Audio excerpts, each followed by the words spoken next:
Hello folks, welcome back to the channel. In this video I'm taking a really deep dive into cold smoked salmon. Call it cold smoked salmon 101 if you like.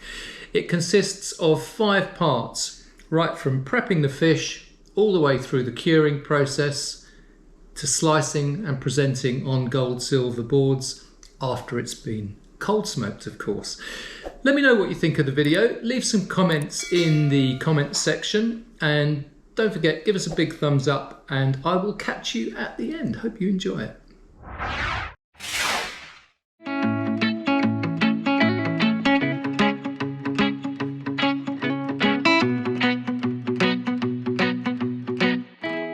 In this video, we're going to be taking the side off a whole salmon.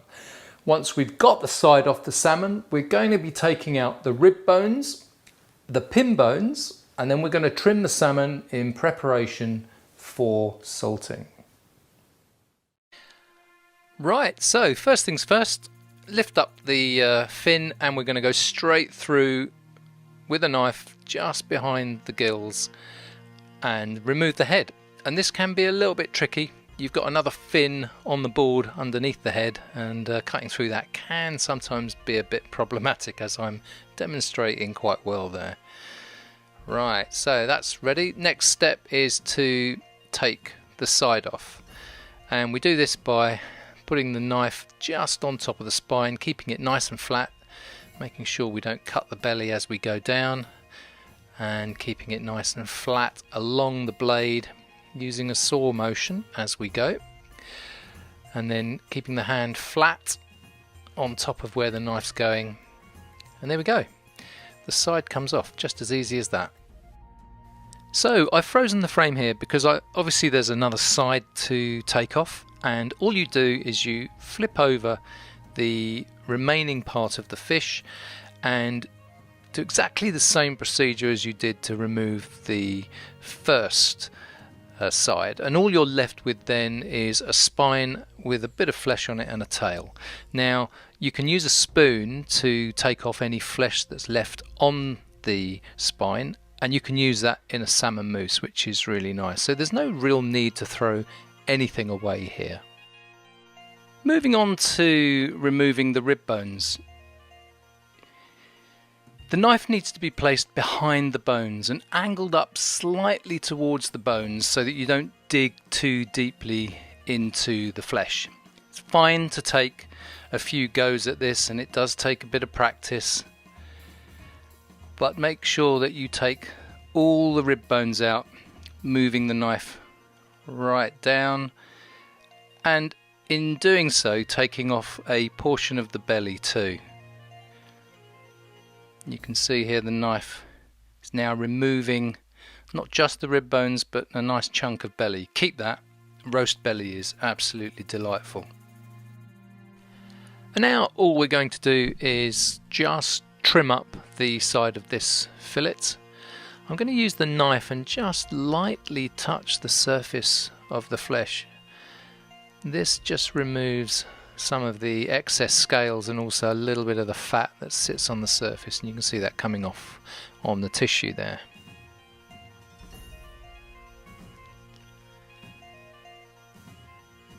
Now it's time to start pin boning, and this is something that we need to do. Obviously you can't slice smoked salmon very effectively if it's got pin bones in it. There are some methods which recommend pin boning after it's been salt cured.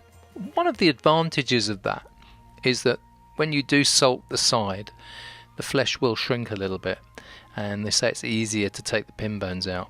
But the downside is that once it's cured, the flesh is usually a bit firmer and it's more difficult to pull them out. So I always take them out beforehand.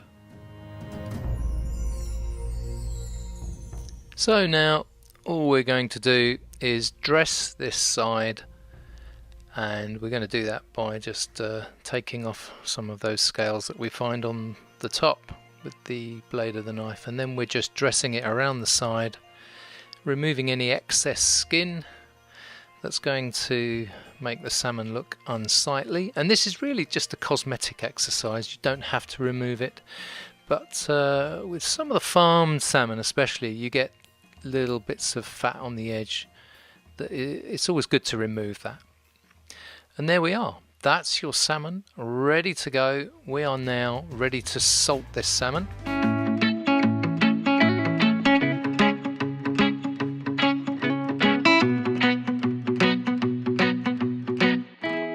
I just want to talk a little bit about the salt I'm using. So this is kosher salt, gets its name because it's widely used by the Jewish community for koshering meat. It's got quite a coarse crystalline texture to it, so that when you do rub it into meat it tends to abrade it. But when you lay this on top of fish, it takes a while for it to turn into brine, so you find that the curing times are usually extended, so anywhere between sort of 18 to 24 hours is usually fine. I tend to go for 18 hours. Now, on the other hand, I also use very fine salt, like this kind of fine table salt. It has a very, very fine texture, so when you lay it on the salmon, it turns to brine very quickly. So typically, if you use this type of salt, you're going to need to cut down the amount you use. I'll talk about that in a while. Still makes a perfectly good smoked salmon, but you just need to be careful about the length of time you cure it for, so anywhere between sort of 8 to 12 hours with this type of salt. Now you also can use herb salts if you so inclined. So the one on the left here is a hibiscus salt, and the one on the right is a Provence salt. It's a lot coarser, that one on the right, so the curing times are going to be extended. Typically you wouldn't ordinarily mix herbs into your salts, but you know, if so inclined, you can also put a little bit of sweetener and dill onto the cure to make your salmon look a little bit more attractive and also give it an interesting taste. But these are an option if you're so inclined, but you know, you can just go with the salt. That's absolutely fine too. Right, let's get on with the salting of the salmon.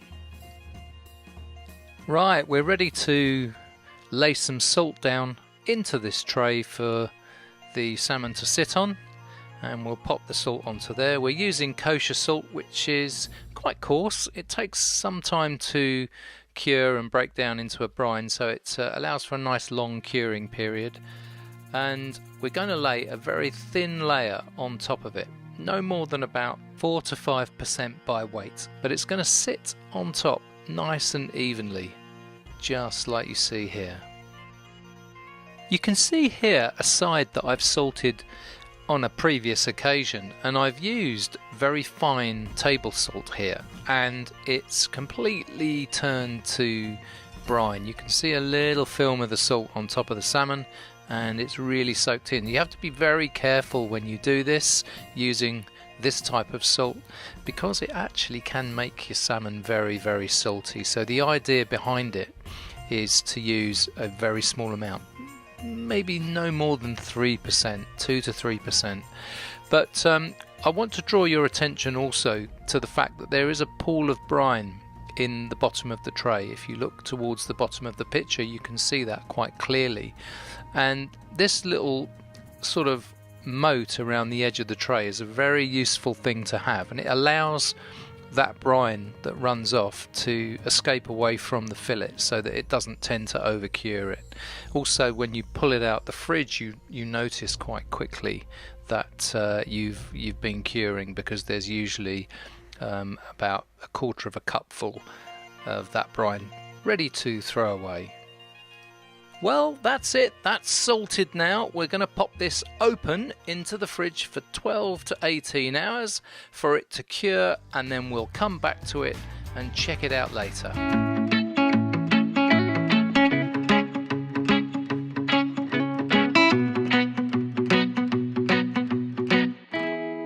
Right, we're going to rinse the salmon, but before we do, just want you to take a look at this salmon and just compare it to the fine salt salmon. And you can see, if you look at the fine salt salmon here in the picture, there's a lot more runoff than there is with the coarse salt. This is because the coarse salt takes quite a bit of time to break down, and therefore you could get a less salty smoked salmon with this particular version. So we're now going to rinse the salmon, and you can see here that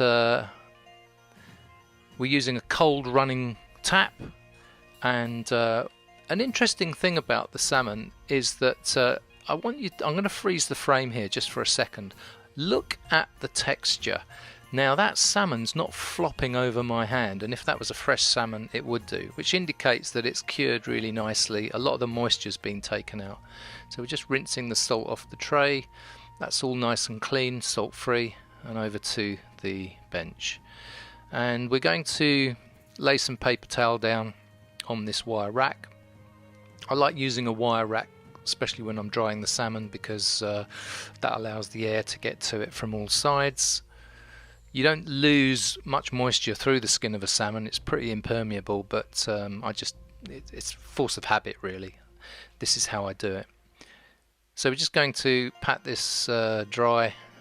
We're being quite gentle with it. We're not being very harsh. You can actually break the flakes apart, and you can see in this particular salmon up by the head end that it's already got a little bit of flaking there. Now once this is dry, this will go into the fridge and dry for a further 24 hours, by which time it's ready to go straight into the smoker.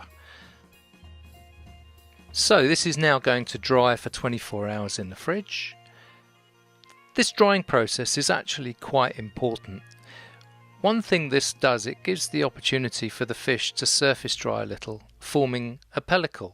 And this pellicle is quite sticky. It's a salt protein glaze, and that allows the smoke to stick to the surface of the salmon when you cold smoke it. So this is something we always try and achieve. If you look at this image, you can see how shiny this salmon is. It almost looks like it's got a varnish on the surface. This is great for smoking, and it allows that smoke to really stick to the surface and give you the most amazing smoky flavour, and not to mention a really good look into the bargain as well.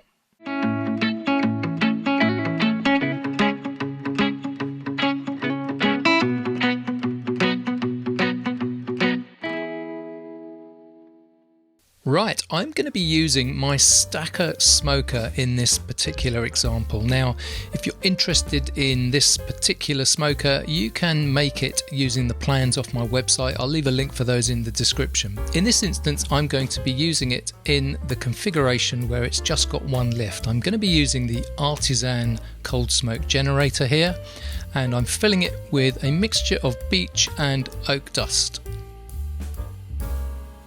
This dust is also available via my website, coldsmoking.co.uk.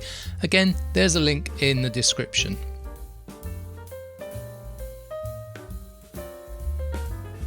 If you want to know how to use one of these smoke generators and get the best from it, I've got a couple of videos on the site that also tells you how to use this to its best effect.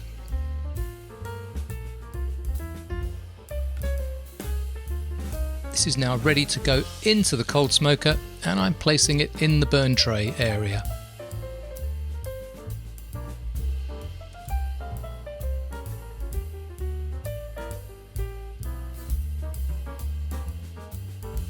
In goes the salmon, and we're going to leave it to smoke for around about 18 hours. Door closed, and we'll come back to this when it's done. Our salmon's now been smoking for 18 hours, and that's about the time it takes for this Artisan smoke generator to do its thing. Look at the colour on that, it's absolutely beautiful. If only it was smell-o-vision, I could tell you how lovely it smells also. But this salmon now is ready to take inside, and let's get this on the bench. Okay, now we're going to place some cling film over this salmon, and the reason I do this is so that the smoke that's on the surface can have an opportunity to penetrate the fish and get right into the heart of it. I'm going to try and exclude all the air from this cling film, tucking the edges under the skin so that we don't get this drying out any further. It's been in the smoker for 18 hours and it's also been drying as well, so we don't want it to dry any further. So this has now been in the fridge, allowing those beautiful flavours to penetrate. We're now going to take off the cling film and for all intents and purposes, this smoked salmon is ready for slicing.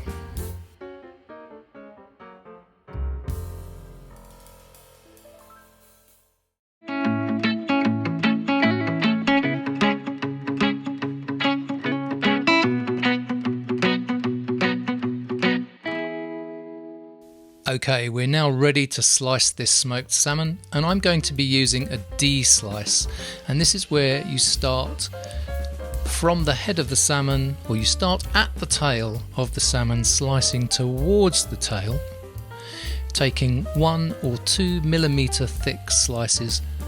I mean, look, you can take a slice as thick as you like, but I think it looks much nicer when you take very thin slices. You want to be able to see the knife through the salmon as it slices, and you can see here the knife is just visible through that slice of salmon.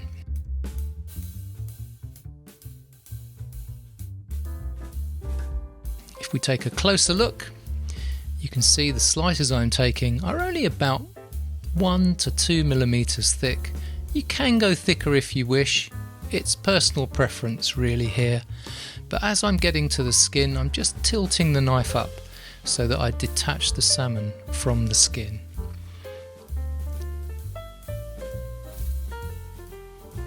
And you can see those natural oils in the salmon coming through. Onto the gold silver boards, into vac bags, and then we draw a vacuum on it, and that's ready to go. Well, there you go. There's the video on cold smoking, 5 separate parts. If you did like the video, please consider subscribing to the channel. Give us a big thumbs up. And in the meantime, folks, have a smoky time, and I'll see you on the next video. Bye bye now.